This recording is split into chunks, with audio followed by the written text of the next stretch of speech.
Without taking too much time out of the presentation, let me go ahead and introduce the three guest speakers that will be speaking today. Reading from alphabetical order, Dr. Rhonda Dugan is an associate professor of sociology at CSUB, where she has been a faculty member since 2005.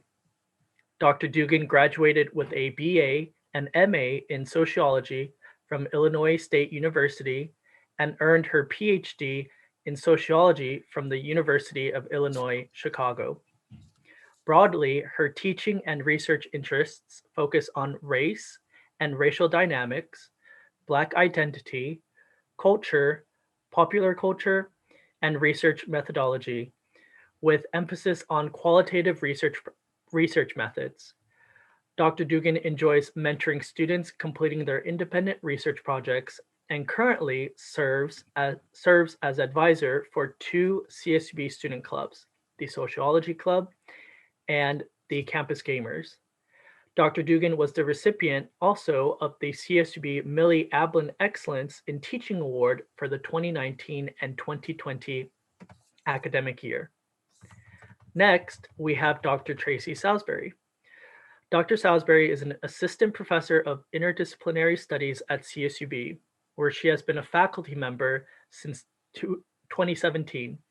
Dr. Salisbury graduated with a BA in political science from Holy Cross College and MA in sports administration from Central Michigan University and earned her PhD in kinesiology from the University of North Carolina, Greensboro.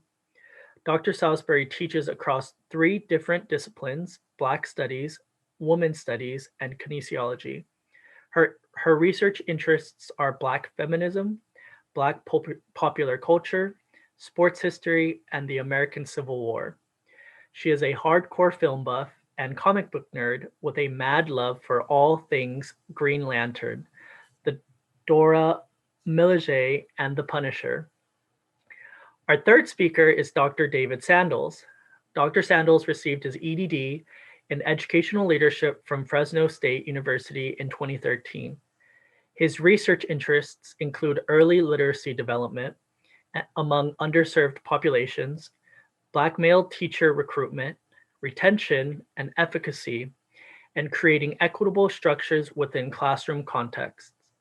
To effectuate change in each of these areas, he believes the interrelationship between research-based instructional practices and equity-oriented paradigms are paramount inclusions. Please help me in welcoming our three wonderful speakers for today.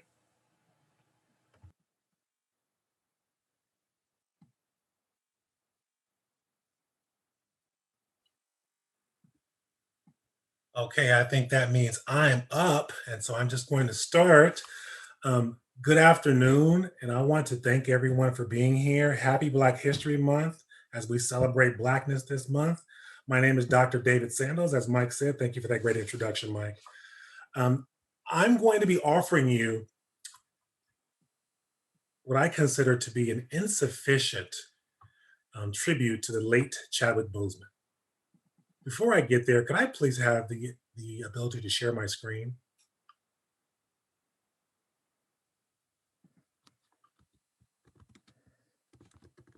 Thank you. Yeah, so again, I'm going to be offering you this insufficient tribute to the late Chadwick Boseman. And I call it insufficient because there's no way that a 10-minute presentation can really capture the complexity, the mastery of this wonderful man. However, I want to give it an earnest attempt. So bear with me. So as you all know, Chadwick Boseman was a beautiful man. Beautiful physically, beautiful internally. And he offered the world this glimpse of Black beauty and Black excellence. He also offered us a sincere commitment to craft. He was devoted to his craft as an artist, as a producer, as a director, and so forth. But one of the things that's often lost about him is his legendary humility. And so, as a consequence of that, sometimes people regard him as haughty. I was reading something here lately that talked about how he wasn't humble, for lack of a better word. But what we know, according to those who've known him, is that his humility rivaled really the best we've ever seen. We also know that the world knows Chadwick Boseman largely because of his depiction of Black Panther. So the Black Panther, for those who don't know, is a comic book creation, started in 1966. And Chadwick Boseman, of course, brought him to life in 2018, actually originally in 2016, but 2018 with his movie, The Black Panther. So this is how the world primarily knows him. But what the world, again, doesn't know is that he was so many other things, so many complex things. I will give credit, though, to Boseman and to Marvel Studios by saying that Boseman was the lead character in a movie that grossed over $1 billion. And very few movies have ever done that. In fact, Black Panther, the movie, was the 13th highest grossing movie of all time, which puts it in this pantheon great in terms of movies. So he was an amazing actor. We know that. But I want to challenge everyone to go deeper when it comes to thinking about Chadwick Boseman because he was so much more than just the Black Panther. To start out, Chadwick Boseman always knew he wanted to be in film. He knew early on he wanted to be invested in film. And so he pursued and ultimately received his BFA, his Bachelor's in Fine Arts, from Howard University in the year 2000.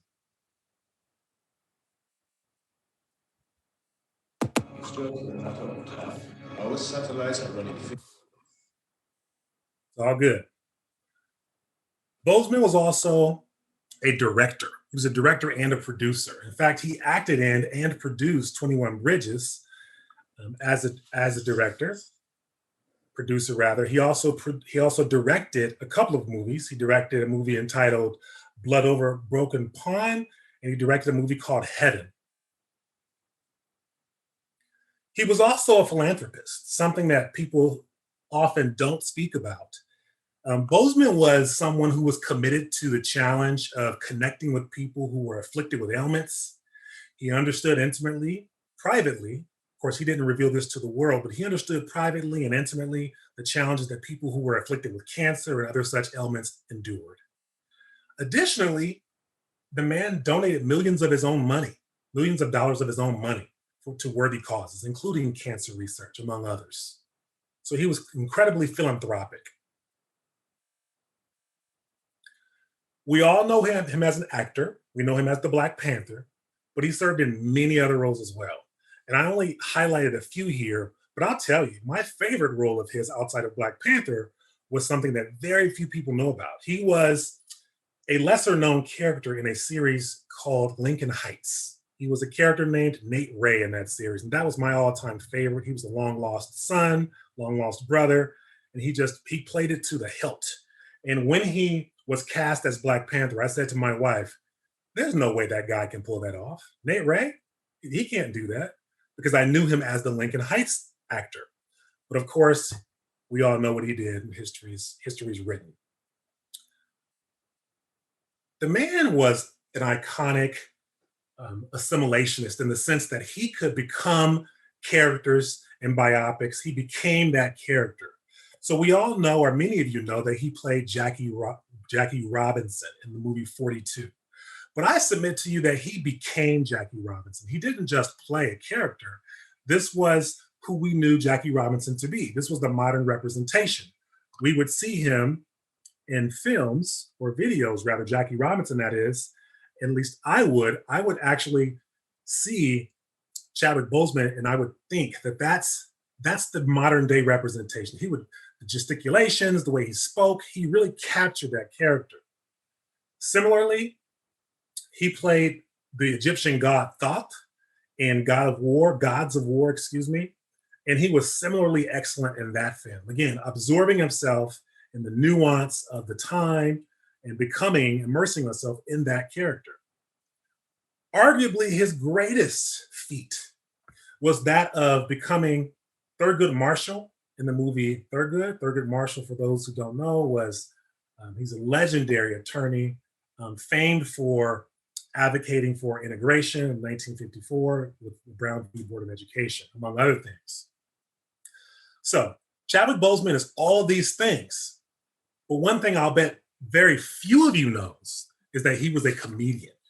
And this is where people have that aha moment with respect to Chadwick Boseman.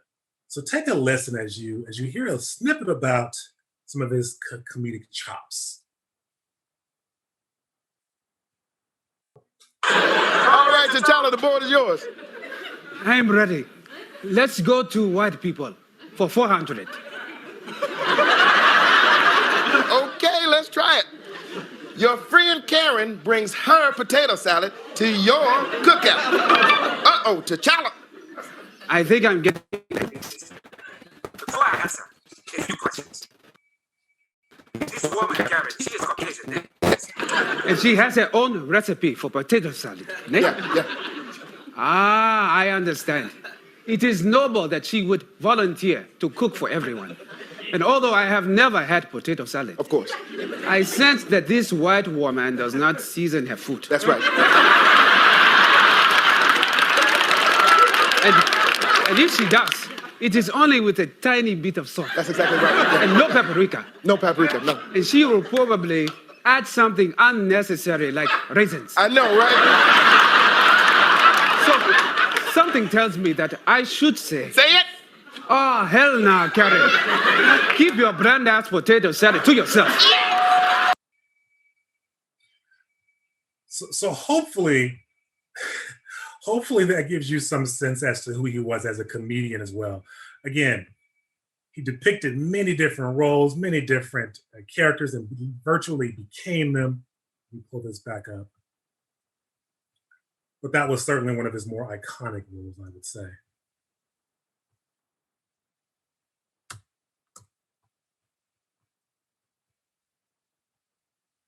All right, T'Challa, the board is yours. I'm ready. Sorry, it was so good I wanted to watch it again. Sorry about that.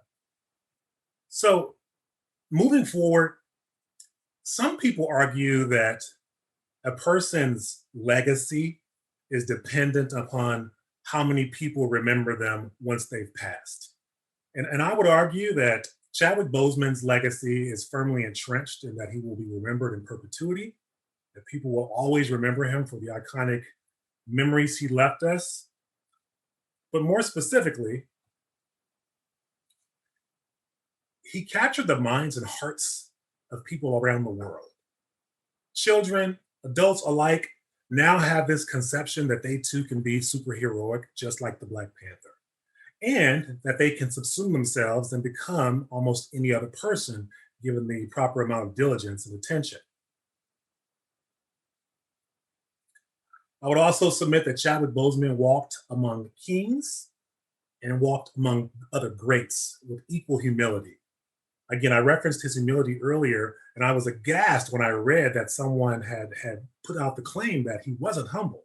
His humility, in my opinion, is legendary, and to see him in interviews, you see a person who we know to be a star, but who acts as if he hasn't achieved anything. We also know that his memory will be memorialized in comics, in the minds and hearts of others, in film, and so forth. So here is a man, a complex man, who leaves us with this incredibly diverse tapestry, rife with his work, and we will miss him dearly.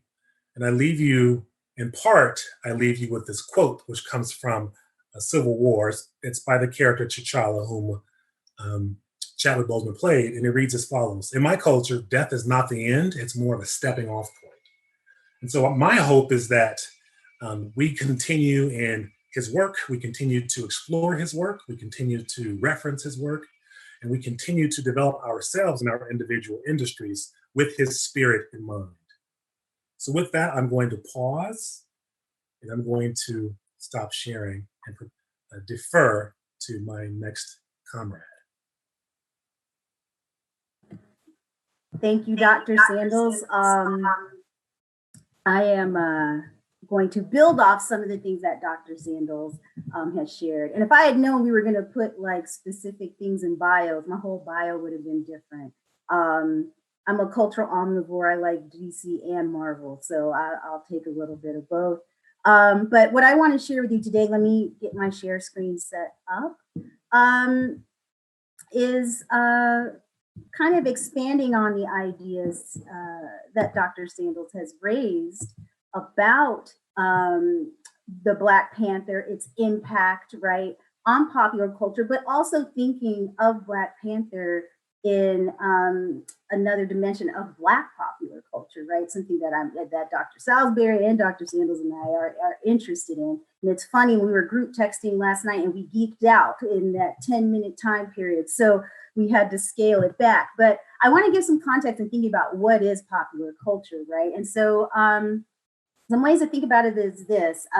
Sociologist by the name of Dustin Kidd, the origins of popular culture is a way to sort of say, how is it different than high culture, right? Those sort of elite, class-based dimensions like classical works, is it classical music, right? And then the masses, the rest of the people, they're doing things they're doing things that are not necessarily of elite status, right? The rest of us, as I might say. So there were this distinction that's very rooted in economics, right? And looking at class divisions and what did people do for cultural consumption, right? And even the idea that, you know, the working people don't have time to consume things, right? Because we're working and what that looks like. So that culture, nevertheless, it comes from the people, it's of the people. But another aspect that's emerged as we, you know, all through the 20th century and now in the second decade of the 21st century is looking at the commercial aspects of popular culture, right? The industry, what's produced, as well as how audiences respond to what they see, all the various pop cultural forms or pop culture icons, right? So that's one aspect of popular culture. In 2017, David Grazian, another sociologist who actually did his work in Chicago studying blues clubs, depending on the location, whether it's on the north side of Chicago, which is a little more where the white people will go to blues clubs, and then the south side of Chicago, right? Sort of looking at authenticity of what's being created in pop culture. But in his work, he had a number of things to consider and what makes something popular in the first place, right? So we have this idea that creations are coming from the people. So now what is it coming from the people that makes it popular, right? So he has these characteristics, like in some cases, something can be well-liked, right? And well-liked here, he argues, is a commercial success. So what Dr. Sandals was referencing in terms of Black Panther's, you know, gross domestic and international dollars earned, right? And revenue. So it's well-liked. It's in his argument here, well-liked is related to some type of metric, whether it's monetary or now thinking about social media, how many likes does somebody get, right? So that makes something popular. Another aspect, it's well known. How many people know about it? Who, you know, talk about it? Is it shared on media? Is it something maybe not so well known? And what's interesting here is that something can be well known, but may not be well liked, right? So they're not necessarily the same. And that's an interesting dimension to think about. And in terms of thinking about Black Panther, there were these criticisms that were on, you know, sites like Rotten Tomatoes and Internet Movie Databases, where people were basically hating on it, right? And giving intentional negative reviews that go to the first point to lower the numbers in ranking, which is an interesting dimension that seems to happen to a lot of creations, particularly Black pop cultural creations. So I'll get a little more into that. Mass cultural production, right? So what's produced that people are buying objects? Is it an idea? I'm going to show what I bought when Black Panther came out. This is an object. It's outside this door. There's a whole shelf, bookcase of things that, you know, I wish I could share with you. But this could be something of mass cultural production, right? And it sits on that shelf outside this room that I'm in. So that could be popular. Mass culture, thinking of the trivial aspects of it. Sometimes this might have a little bit of a negative connotation. But here's another, you know, similar to Kid, belonging to the people. That's something that, you know, everybody connected to Black Panther. And I think it's one of the very few movies where everybody was excited to it, right? See this movie, but also for Black people in particular, in terms of representation, right? And seeing all these characters just doing things that maybe not always fit those stereotypical ideas. And then audience experience in real time, right? So this is like tweeting live events or commenting in real time. I remember like people in the movies tweet, you know, you see as it's happening, it's emerging. So these are all these things to think about in terms of pop culture, you know, icon. And pop culture creations. And in thinking of Chadwick Boseman, you know, he's very well known. He's a popular icon in life and in death, right? And I think that's why it impacted people so much in that regard. It was. I remember where I was. I texted Dr. Salisbury. I'll be honest with you. I was in the line picking up Popeye's chicken sandwich, and I couldn't believe it. Like I'm getting food on a Friday night, and also it was my late mother's birthday. It was just weird. It was a lot. So.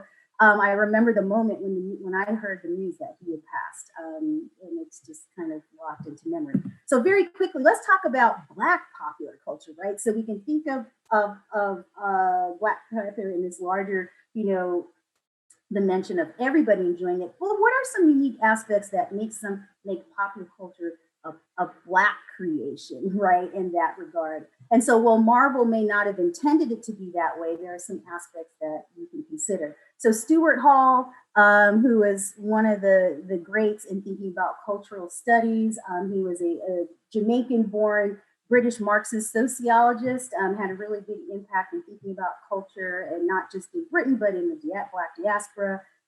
Saying that Black repertoires, right, so performative spaces that through music, style, and representation through the body, right, is sort of where we see Black cultural being and how we can nest it. And when I think of representation of the body, it makes me think about popping and locking and breakdancing, right? So that might be just looking like moves, but there's something about that, and tied to style and hip hop, right, as one example of those performative spaces. But one of the things that's most important to consider is that saying Black for Black popular culture is not like an adjective, like, oh, it's popular, we just don't add Black onto it. There's something uniquely different than thinking about just popular culture. And so Stuart Hall is making this argument that it's a space that can never be binary, where it's elite and popular, in the sense that everybody who's Black can enjoy it, right? And that it's also a contradictory space, and it accounts for differences, and not just being Black, but as a Black woman, as a Black transgender person, whatever that may be, right? And so it's an interesting way to think of something that's different than just saying popular culture. And I think Black Panther can, you know, go in both camps. So very quickly, this makes me think about, and I want to talk about representation, because I think that's really important. And so for me as a kid, I'm going to date myself, I'm a Gen Xer. I didn't see the original series the first time, but when it was in reruns, I loved Josie and the Pussycats.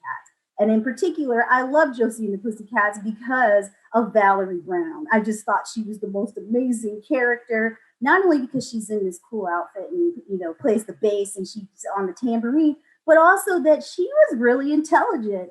She was solving the mysteries that the band was going on. And she was always I just always thought that's fascinating. And as a kid, seeing that, you know, I can do it retroactively and think about, wow, I know that had an impact. And so representation matters, right, in terms of Black popular culture and in popular culture. And just to note, she was the first Black regular character in Saturday morning cartoons. So those of us who grew up in Saturday morning cartoons know what that's all about, right? And so just to FYI, the first Black regular character was on the Hardy Boys in 1969. His name is Pete Jones. So interesting with Valerie Brown, she almost didn't make it in the cartoon because Hanna-Barbera wanted to create a live action group, right, that would have been all white women. And so it went against this idea. So here's this space, right, where there's a political struggle, a cultural struggle to make sure that, you know, Valerie would also be represented in real life, right? So it's an interesting thing to think of. I know she's not a superhero, but she was a superhero to me when I was a kid seeing her on the TV. So let's talk about a contemporary situation about representation. I don't know how many of you know this, but about Ironheart and Riri Williams, a young Black girl, 15-year-old from Chicago, who's this intelligent, smart girl. And she goes to MIT and she's creating things in her dorm room, right? And she even creates the Iron Man costume, right? And so while this was an important part in thinking about young girls like myself seeing Valerie Brown, one of the problems that emerged was the representation, as you see on the screen, of how she looked and how she was dressed. Was it reinforcing a stereotype of a girl from Chicago, and why is she looking sexualized, right? So there was a lot of criticism from the Black community in terms of representation. And so in a couple years after the introduction of Riri, a revised storyline, including pictures, was done by sociologist Eve Ewing. So it's not lost on me that a sociologist is revising the storyline to put a better narrative out there. And even the representation of how Ironheart looked shifted to where she didn't look like a hypersexualized 15-year-old. She looks like a regular kid who even went to Wakanda. I love this picture because she's kind of figuring out, like, what's going on here? But she looks like a girl, right? And so those things are important. And it doesn't mean to take away from the fun aspect and enjoyment of popular culture, but representation matters, as we know. And so to quickly finish up, so I give time to my colleague, Dr. Salisbury, one last character that I'm interested to see the development of representation of not just pop culture, but Black popular culture is Monica Rambeau. This is where Dr. Sandals and I geeked out, and Dr. Salisbury busted us out on the group chat. This is Dr. Sandals, one of his favorite characters. But Monica Rambeau, Photon, Pulsar, she went through a lot of names, but also became part of the Avengers, right? And so I mentioned Monica Rambeau because now, if you're paying attention to WandaVision on Disney Plus, we see her becoming this character, and I'm interested to see what she looks like. Because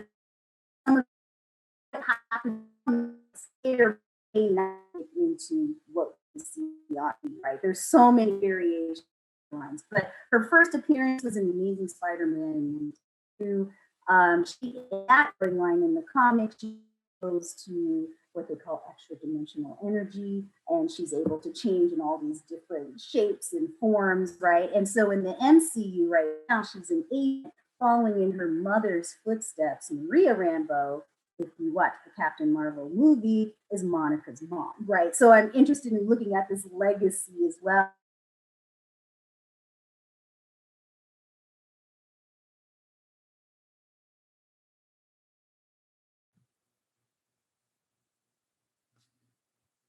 I lost there, but I'm back. So I'll just finish up there and sort of. Can you all hear me? Yes? Okay. So just to finish up, I won't go back into the share screen, but just to sort of think of these, ideas of representation and how that's playing out in one little area of comics, whether it's in your hand or if you're watching it, as part of Marvel. And I know I've left out DC, but I would have been talking forever. So I honed in on Marvel aspects. But I will now turn it over to my colleague, Dr. Salisbury. So thank you all. Good afternoon, everyone. I'm going to share my screen as well.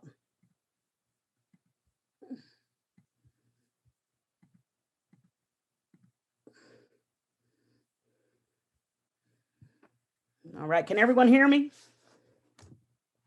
Yes. Yes, okay, good. Yes. All right. I'm going to take some of you younger people back in a time machine. I'm a Gen X hip hop generation individual as well. And so for you millennials that see all kinds of opportunities and different characters and this type of thing, I grew up as a kid where these characters didn't exist. There wasn't a thing as a Black superhero. There wasn't a thing as a Black female superhero to me at all. And so, I grew up in an age where we got up on Saturday mornings and you watched Saturday morning cartoons, then you watched Kung Fu theater, and then you went outside to play. And then people had to pick a character. Well, boys, it was easy. They could be Superman, they could be Batman, they could be Aquaman, they could be all these things. And if a girl tried to be any of these, they'd be like, no, it says man, you're not a man. So you couldn't be those things. And so most girls were stuck with either Batgirl or Wonder Woman. Well, I hated both of those. Okay, they were horrible. I thought their outfits were terrible. I thought the only thing that was cool about them was the fact that, you know, Batgirl had this cool motorcycle and Wonder Woman had this see-through invisible plane, and then she could do that golden lasso thing and get people to tell the truth. I was like, that's not fighting. That's not doing nothing. And on top of it, I was an early militant child from the beginning days. They were white. I didn't want to be that, you know. And so how I got over was I fell in love with Green Lantern because Green Lantern came from the universe. And they would say, well, Green Lantern's a man. You don't know if there's any Green Lantern women. And I said, and you don't know if there isn't. And so they would have to take it. And so Green Lantern became my thing because the Green Lantern was a character of great imagination and intellect. And so he could do anything and create anything with his magic power ring. And so I thought that would be the best thing. And that used to frustrate everyone around me because when they think they got me, I could come up with something to get away from you. So it's with great excitement that in the 21st century, there's now finally the first Black female Green Lantern. And this is Sojourner Mullen, who will be getting her own feature 12 issues graphic novel coming this fall. And I'm beside myself with excitement. The importance and the power of representation, particularly at a young age for children, is everything. It's everything. It means who you are. It means where your space and place in the world is, and your chance to imagine that you are a part of something. It is a great thing in the 21st century that young children are allowed to imagine that they can be Harry Potter, regardless of race, regardless of gender, regardless of sexuality, that you can be a wizard or you can be Hermione, because there's a growth to those characters that allows you to have a kind of imagination that I envy for young kids now. But it's when they say that the politics is personal and personal is politics, they really mean it in terms of representation. You have to see yourself to imagine yourself. Okay. My personal to go following my colleague, Dr. Sandals. I love Shuri. She is just my absolute favorite. And I am looking forward to, and I'm hoping with everything that with the loss of Chadwick Boseman and Disney's and Marvel's respect to Chadwick Boseman, that he will not be recast, that they will let Shuri be the next Black Panther as it is in the storyline. They might have to make some modifications, but I hope they do that because that will be a major, major shift in terms of the comic book universe. But I want to show you a little short clip about what representation means in terms of how make something sit up and move. This character is in Captain America Civil War. It's the member of the Dora Milaje. And it's just a short clip, but it made me sit up and pay attention. And I was with a group of my sisters when we saw this, and we were all like, who's that? What's that? This is why. And I'm going to let you watch it and see why it's important. It's just a matter of time. Our satellites are running facial, biometric, and behavioral pattern scans.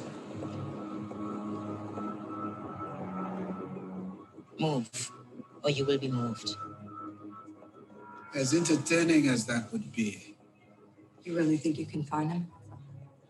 My resources are considerable. Yeah, it took the world 70 years to find Barnes, so you could probably do that in about half the time. You know where they are. I know someone who does. It's just a matter of time. Ooh, I'm with Dr. Sandals. That's so good. I like to watch it twice. Let's see if it'll let me escape. That phrasing of move or you will be moved is just extremely powerful. But the other thing is here's this tall, statuesque, dark-skinned Black woman who is never the kind of hero presented in movies or television, who walks right in and tells Black Widow, who is the badass of female superheroes, move or you will be moved. I don't care who you are. That is a leveling of a power dynamic that has never been seen in film. It's extremely powerful. It's extremely sexy.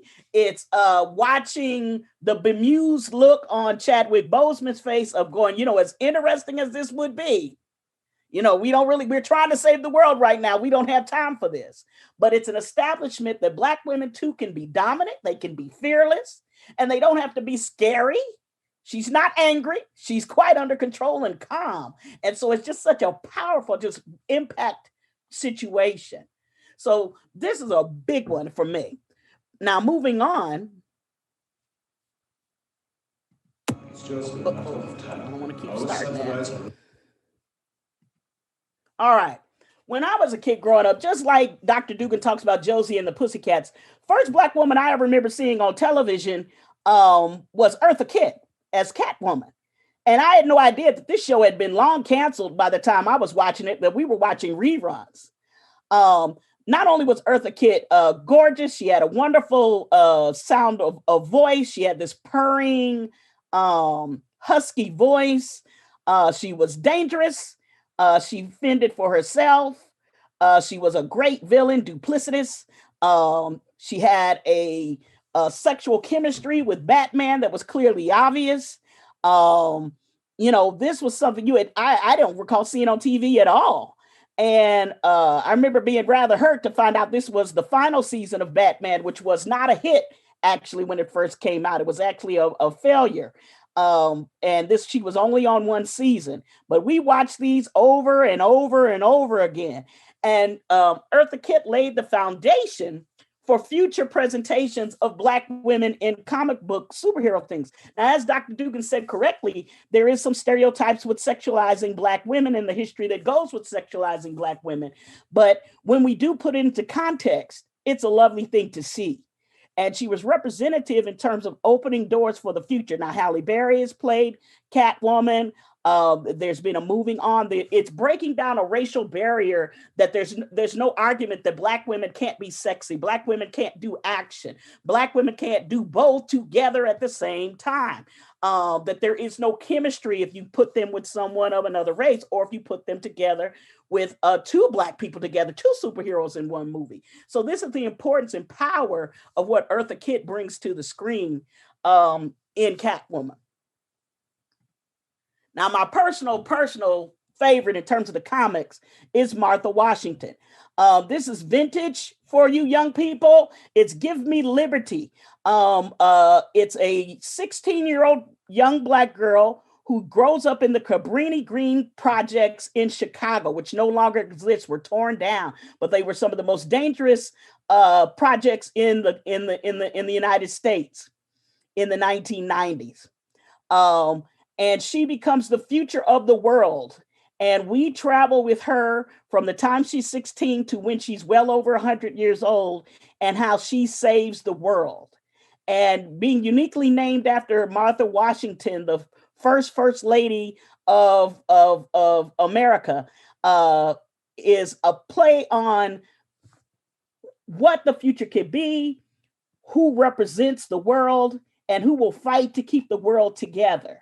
And it's not only a great superhero comic battle, but it is a magnificent science fiction battle of the future, raising ideas raised by the great science fiction author Octavia Butler, N.K. Jemisin. It brings in these ideals that Black women are present. We're going to be a part of the future. We're going to play a significant role in the future. And then action figures. Martha Washington was actually the first action figure I ever saw. She remains, as far as I know, Dr. Sandals may know better, the only action figure I know with cornrows. And I wore my hair in cornrows for a very long time. So this was the biggest, neatest thing. I think I've actually got both sets of these. I think I've got about 6 of them. And so it's just because I'm like, I might break this because I have to take it out of the box. I'm not one of these nerds. I want to touch it. So it's this thing of being included. It's being a part of a system that excluded you. One of the things is to talk about diversity. The other thing is action. You don't want to do diversity theater. You want to do diversity action. So having the action figures, having the actual comic books, and what I hope one day will be a Martha Washington film or TV series, that will be diversity. Okay. The neat thing is that Frank Miller actually created Give Me Liberty in the Martha Washington character because DC would not approve doing this comic. They were worried about the numbers and about who was going to buy it. And he got very angry and he chose to do this independently and launched Dark Horse Comics with it. And it became a runaway success. So, you know, the other thing is you have to be brave enough to try. You have to be brave enough to believe that there's an audience out there. As Dr. Dugan said, it's more than just adding Black popular culture. It's the fact that you believe that there is a reading audience. Black women are the #1 readers and buyers of literature in this country, have always been. Okay, because the reading and the word in the Black community is an extremely important opportunity. So this kind of thing that translates to comics is the same thing with imaging. Okay, all right. Now let me move on quickly. Where are we in the future? The Dora Milaje. Why do we love the Dora Milaje from the Black Panther? Not only because they are fierce on screen, they are warriors. They are freedom fighters. They are the protectors of the king. They don't put up with anything. They're based on real life women, and they're based on the Dahomey Amazon warriors of the Dahomey tribe from 1600 to 1800. They guarded the king. They didn't marry because their jobs were to protect the realm. They were true warriors. And so this reminds us and gives us an opportunity to go back to our history, to go back to the fact that there has always been some form of equality in the peoples of African descent. That, you know, Black women have always served and nurtured. So there's two roles, a dual role that we play. And so it is ridiculous for you to say there isn't a history to call upon to do comics. Most comics come from a history and an imagination. And so the Dahomey warriors gave birth to the Dora Milaje. Now, because I want to leave time for questions, the future is bright. Okay, we've got a standard, a steady group of comics being done. Roxanne Gay did The World of Wakandia. As I said, Far Sector's coming out with Sojourner Moline's first series. N.K. Jameson and Nnedi Okorafor are working on a Shuri series. So there's a regular comic book series. There's a regular audience now demanding this. So it's going to be hard to go back. And this should open the door to representations, which they are. There's now a Muslim female superhero. There's several Latinx female superheroes. So we're actually opening a door so that everybody can be present. And then lastly, we're hoping to see some movies. There's a lot of talk about doing a film on Wonder Woman's sister. Most people may not know this, on Nubia. I would be interested to see that movie. There's also talks of doing a separate movie for Akayo from Black Panther. And there's talks of doing a separate movie for Misty Knight, who was from Luke Cage. So if these things get built, and as if you've been watching on the CW network, I believe it's in its last season, Black Lightning, there have been broad changes in terms of what being a Black female superhero is, that it's okay to be queer, that it's okay to be openly muscular. It's what I applaud and appreciate is getting away from the stereotype that dark-skinned women cannot be the presentation. This has been a different embracing of what the future can be. So right now the future is bright, and I hope it stays consistent. And I believe with my two colleagues, we'll be nerding along with the rest of this and looking forward to what the future is, because it means something. It means something when my grandsons ask for, you know, can I have this doll and this action figure, and they come running up and it's Suri. And I'm like, yes, you can have two. You know, it's something. It means something because it changes how people think about women in society, how people think about Black women in society. So I'll leave it there. And if anybody has any questions for us, we will be happy to answer them. Just real quickly, just to follow up with Dr. Salisbury, Ms. Marvel is the Muslim character, Kamala Khan. I have that here. So as she was saying, I'm like, I have it all stacked behind me, but if anyone's interested in reading that, so I have the whole series of this. So just to follow Nerd. up. I am, and I'm sorry. I got an encyclopedia, Marvel cycle, so I'm just showing everybody. This is what's going on. Oh, okay, so I would be remiss if I didn't jump in here. This is the appropriate juncture, apparently. So just as a point of reference, following up with Dr. Dugan's example, this is Monica Rambeau. This is her action figure. Let me take off my virtual background. We're in nerd heaven right now, all of us. This is Monica Rambeau. This is Misty Knight from Luke Cage. This is Vixen. She's been in a couple of different series. This is Storm. I've got boxes full. I love it. This is the year of the Black woman, to be sure, right? And so we have to exalt those images. I love what my sisters had to say, but I do want to show you one more thing because I am a nerd. Hopefully you can see the black wall. That's who I am. That's Black Panther for those who can't see it. I'll stop there. Sorry. I got you beat, Dr. Sandals. It's just I'm not allowed to put up my mural-sized Shuri on the wall in this place I'm living in. Dr. Sandals and I have a competition going on over who has the mostest. Well, any questions? Comments? Love to hear them. Yes, thank you so much, Dr. Salisbury, Dr. Sandals, and Dr. Dugan for that insightful discussion this afternoon. We do have a couple of more minutes before we end to take any questions or any comments that anyone would like to ask.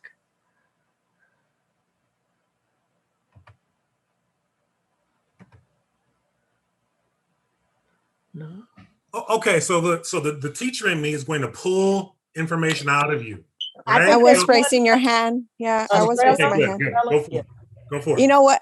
I don't know where I've been hiding, but I didn't know there was that many Black female superheroes. So I just wanted to, it was a lesson learned today. Oh, we didn't even get started. And if you note the fact that we didn't have to talk about Storm, because I believe all three of us love Storm, but she's not the single focal point any longer, which is saying something uniquely. And we also left out one of the first live action superheroes, Uhura. And I love to nod to Uhura during Black History Month because she wanted to quit Star Trek after the first season. She thought the show was stupid. She thought her role was limited. And the person of all people who told her she had to stay on the show was Dr. Martin Luther King. He told her that her representation, her presence on Star Trek meant everything. And she stayed on the show, and it's become a life-defining role for her. So you never know what something you're doing is going to mean to the world.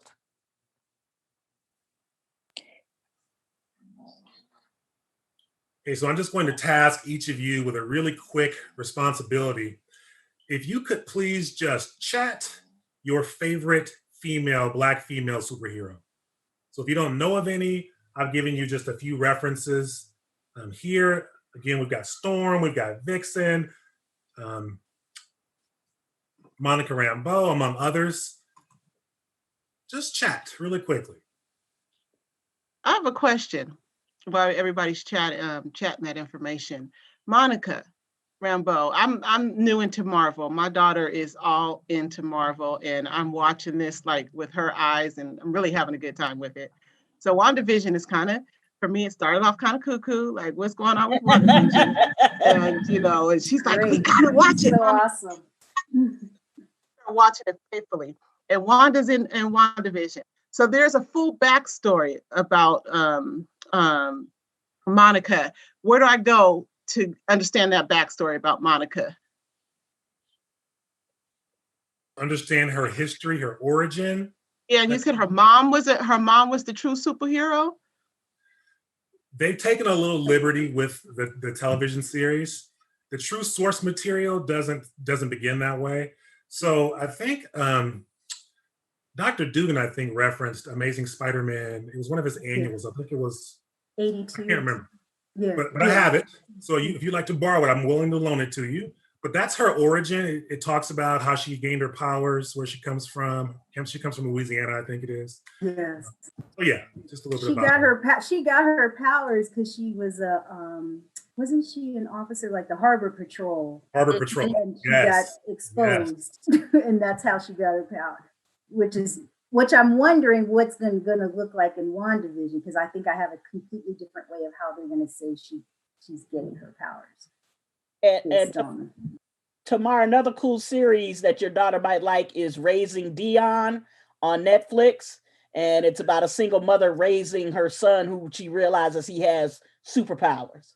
That's right. I did see that intro. That's new, isn't it, huh? It's relatively new, but it's a good new Black series. And Black Lightning is a single dad with his 2 Black superhero daughters. That's another one. Okay. You know, there's all kinds of new ideas now because they're open to pitching. They're open to new imaginative ideas that are allowing these creative artists an opportunity. The bottom line is, it's not that there aren't people available to do the work, it's the opportunity to do the work. And so that's what the difference is. So you're going to find all kinds of young women. One of the cool things, if you're watching Lovecraft Country, which is not for kids, but in Lovecraft Country, the lead kid character is an artist who draws superhero comics and views her mom as a superhero. So that's how you get started. And that's how you get to watch something and it becomes your imagination. Someone had a good question about Captain Marvel and why she right. I was gonna, yeah. Rhonda, jump on that. Yeah, I just was looking to see that. So how can you say, it's like the Iron Man with Ironheart. And I think it's different because we have the universe we're watching movies and now on television versus comic universe, right? And sometimes, like I believe Dr. Sandals said a few moments ago, they don't always align, but there are different, I don't want to say iterations, but there are different, you can have more than one person do that. So to be a superhero character, and that's why, Tony Stark is supportive of Riri becoming, and not even being called Iron Man, right? Being called Ironheart, but still have the same, he's essentially helping her become that. That's why I'm interested to see where WandaVision will go. I want to talk about it, but not spoil it for people, because I think that's where it's going next.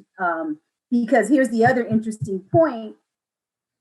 Maria Rambeau, and this will be good for Tamar to know, Maria Rambeau was friends with Carol Danvers. So if you've seen the Captain Marvel movie, that little girl is Monica Rambeau, right?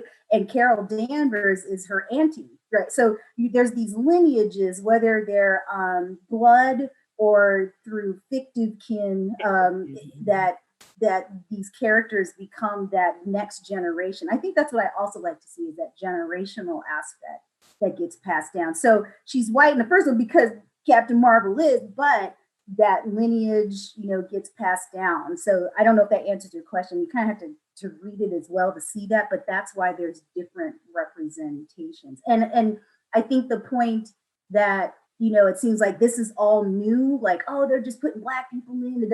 It's been long existent in print, right? Now everybody's catching on with this commercial success, and that's neither good or bad, but just saying, like, now we can show these characters. I think another point related to Dr. Salisbury I think is interesting is that, getting writers like Roxane Gay or Ta-Nehisi Coates writing the Black Panther, right? These are people who are writers. And so I think it's really interesting that, that they're being tapped to write these characters and present narratives that are more representative. Eve Ewing's from Chicago, right? She knows what Chicago looks like. So she's drawing from her own experience and her observations as a sociologist to develop that character Riri in a more multi-dimensional way, right? And sort of saying, like, the traumatic Black girl from the South Side, and she's dealing with a trauma and she's just hypersexualized. Eve, Dr. Ewing wiped that out and restructured the story. So I think that's an interesting aspect why we're seeing this and why the storylines are really connecting with Black people, because there's multiple voices.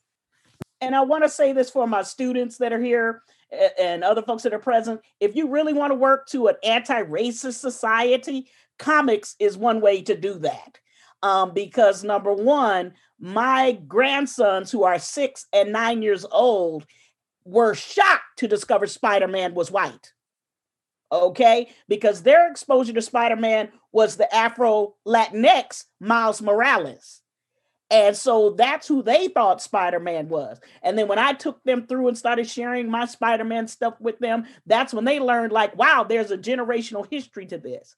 And I will tell you, as special homework, as individuals, the power of Chadwick Boseman, of when he died, and the pictures are out there of children of every gender and race holding their own mourning vigils for Black Panther, for Chadwick Boseman, of how they process human death and how they process the death of their superhero.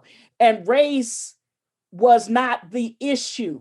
This was our hero that they shared as a group of young people. And that's going to be a unique group of individuals, as Rhonda Dugan said, as Dr. Dugan said, that are going to remember when their hero died. They're going to remember that. Like some of us remember when Tupac died, and some people remember when JFK died, or remembered when Martin Luther King died. Some of these children are going to remember when Black Panther died. And it's going to be a source of sorrow, but a source of pride too, and a source of joy, because they got enjoyment out of it. And so that's the importance of representation. And what got me was the little boy who had all his figures lined up in the Black Panther. I don't know if that's what you're going to say, Dr. Sid, but Black Panther was laying in rest, and he had all his figures around it. That was the one that got me. And respect. He did the whole service, right, with his figurines. I thought that was remarkable. And I know we're creeping up on time, but just for good measure, let me also please introduce Miles Morales, because someone just spoke to him. Hey, that's what they do. And this is Spider Girl, who I know you can't really see very well, but she is a sister as well. I mean, bam. Bam. There we go. Everywhere. and then lastly, this is Sam Wilson, the one we all previously have known as the Falcon. He became Captain America. Yeah. He is an amazing representation of Captain America.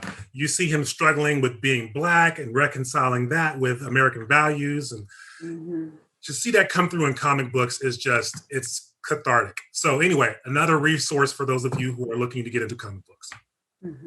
Thank you, everybody. Awesome. Well, thank you so much. I think I speak on behalf of everyone that attended the Brown Bag discussion. Thank you so much to you, Dr. Salisbury, Dr. Sandals, and Dr. Dugan for such an insightful discussion this afternoon. For the sake of time, I will not. I will email the certificates of appreciation on behalf of the Brown Bag Committee. But thank you so much again for sharing your knowledge and experience with everyone today. And I want my hard copy, sir. I put mine on my wall. Absolutely. Absolutely. As far as our guests, also, thank you so much for joining our discussion today. Thank you so much for logging in and spending your afternoon with us. Have a wonderful day. Have a wonderful week. We have other Black History Month events going on, so make sure to check out our flyer for more information. If not, have a wonderful day again. Happy Black History Month to you all. Thank you so much.